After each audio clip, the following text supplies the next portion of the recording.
Perkenalkan, nama saya Erly Diana Safningsih dengan NIM 2212611304. Di sini saya akan membuat tugas video dengan nama mata kuliah Arsitektur Rumah Adat Aceh. Kita masuk ke sejarahnya.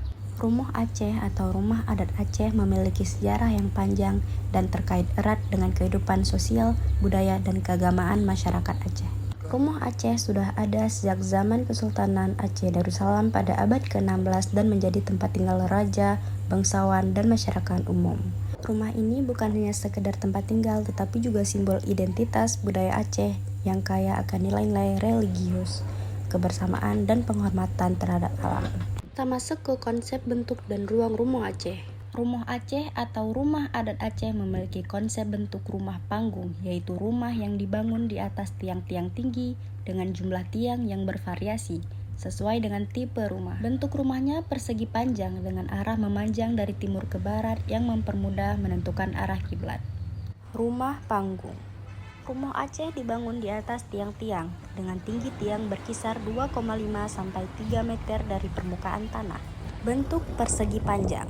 Rumah memiliki bentuk persegi panjang dengan arah memanjang dari timur ke barat.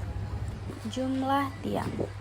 Jumlah tiang bervariasi, misalnya 16 tiang untuk rumah 3 ruangan, 24 tiang untuk rumah 5 ruangan, dan 32 tiang untuk rumah 7 ruangan. Tangga.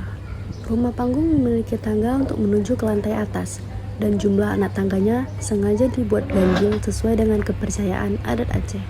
Tata ruang. Secara umum, rumah Aceh memiliki 3 ruangan, yaitu serambi depan, seramoku, ruang tengah, tungai, dan serambi belakang, seramo likut. Beberapa rumah juga memiliki ruangan tambahan seperti dapur, rumah dapur. Bagian-bagian rumah Aceh. Serambi depan atau seramoku berada di bagian depan rumah, digunakan untuk menerima tamu laki-laki dan aktivitas keluarga. Serambi tengah atau seramo tengah letaknya di antara serambi depan dan belakang.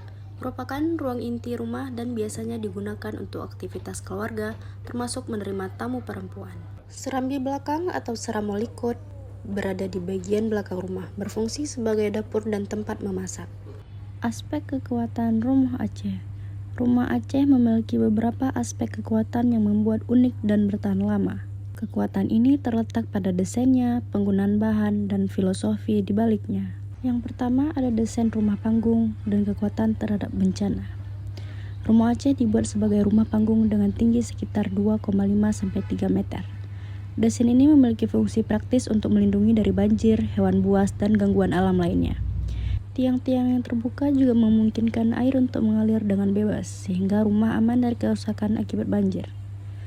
Struktur rumah yang fleksibel juga membuatnya lebih tahan terhadap gempa bumi. Kedua, bahan bangunan yang berkualitas. Rumah Aceh menggunakan bahan-bahan seperti kayu yang kuat dan lurus untuk kerangka dasar. Kayu yang digunakan untuk tiang dipilih karena keras dan berwarna gelap kecoklatan. Penggunaan bahan alami ini memberikan kekuatan dan daya tahan terhadap serangga, hama, dan cuaca. 3. Teknik sambung yang unik. Rumah Aceh dibangun tanpa menggunakan paku, melainkan dengan teknik sambung pengikat yang fleksibel. Teknik ini memberikan kekuatan dan fleksibilitas pada struktur rumah, sehingga lebih tahan terhadap goncangan gempa. Aspek fungsi rumah Aceh. Rumah Aceh memiliki fungsi utama sebagai tempat tinggal, tetapi juga memiliki fungsi sosial, keagamaan, dan tempat untuk melaksanakan upacara adat. Rumah ini juga berfungsi sebagai simbol kehidupan sosial masyarakat Aceh, tempat untuk musyawarah, kenduri, peresmian, dan kegiatan keagamaan. Material. Material utama rumah adat Aceh adalah kayu, khususnya jenis kayu yang kuat dan tahan lama seperti ulin atau merbau. Atap rumah adat Aceh biasanya terbuat dari daun rumbia, dinding dan lantai terbuat dari papan, sedangkan alas rumah menggunakan bambu atau tring. Berikut adalah detail lebih lanjut. Kayu digunakan sebagai tiang, balok, dan rangka rumah. Tiang-tiang penyangga rumah bisa berjumlah 16, 24, atau 32 tergantung pada ukuran rumah.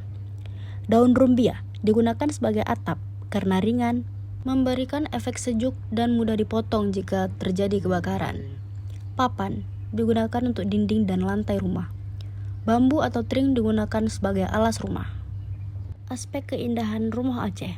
Rumah Aceh memiliki aspek keindahan yang terletak pada desainnya yang khas, ornamen artistik, dan nilai filosofi yang mendalam. Rumah panggung dengan tiang-tiang tinggi, ukiran pada pintu dan jendela, serta motif geometris yang kaya makna. Semuanya berkontribusi pada keindahan dan daya tarik rumah adat ini. Ragam hiasnya. Ragam hias dekorasi pada rumah Aceh sangat beragam dan kaya akan nilai filosofi. Motif-motif ini biasanya ditemukan pada bagian tula agen atau bagian atas dinding, pintu, jendela, tiang, dan bagian lain dari rumah. Motif-motif tersebut mencerminkan budaya, agama, dan nilai-nilai masyarakat Aceh. Makna. Rumah Aceh atau rumah adat Aceh memiliki makna simbolik yang mendalam terkait dengan kepercayaan, kehidupan sosial, dan berhubungan dengan alam. Bentuk panggungnya misalnya melambangkan keselamatan dari gangguan alam dan gangguan lainnya. Rumah adat ini juga merupakan representasi antara spiritual antara masyarakat Aceh dengan Tuhan dan alam semesta. Lokasinya ada di Jalan Sultan Mahmud Shah nomor 10 Peniti Baitur Rahman, Kota Banda Aceh. Bawah kolong rumah Aceh yang disebut kaki rumah berfungsi sebagai ruang serbaguna yang penting dalam kehidupan sehari-hari masyarakat Aceh. Kolong ini digunakan untuk berbagai aktivitas, mulai dari penyimpanan hasil panen atau tangkapan laut, hingga tempat bermain anak-anak atau tempat berkumpul. Di sini saya akan menjelaskan dikit detail tempat fungsi bawah kolong rumah Aceh, yaitu tempat penyimpanan. Bawah kolong rumah digunakan untuk menyimpan hasil panen, hasil laut, atau bahkan makanan lainnya. Yang kedua, tempat bermain. Anak-anak sering menggunakan kolong rumah untuk bermain permainan tradisional atau hanya sekedar main-main. Ruang publik. Kolong rumah bisa menjadi tempat berkumpul masyarakat, misalnya untuk beristirahat setelah bekerja atau melakukan kegiatan seperti menganyam tikar atau menumbuk beras. Aktivitas sehari-hari. Bawah kolong rumah juga sering digunakan untuk kegiatan lain seperti mencuci beras, menjahit, atau aktivitas lainnya yang tidak memerlukan banyak ruang. Demikian penjelasan dari saya mengenai arsitektur rumah adat Aceh.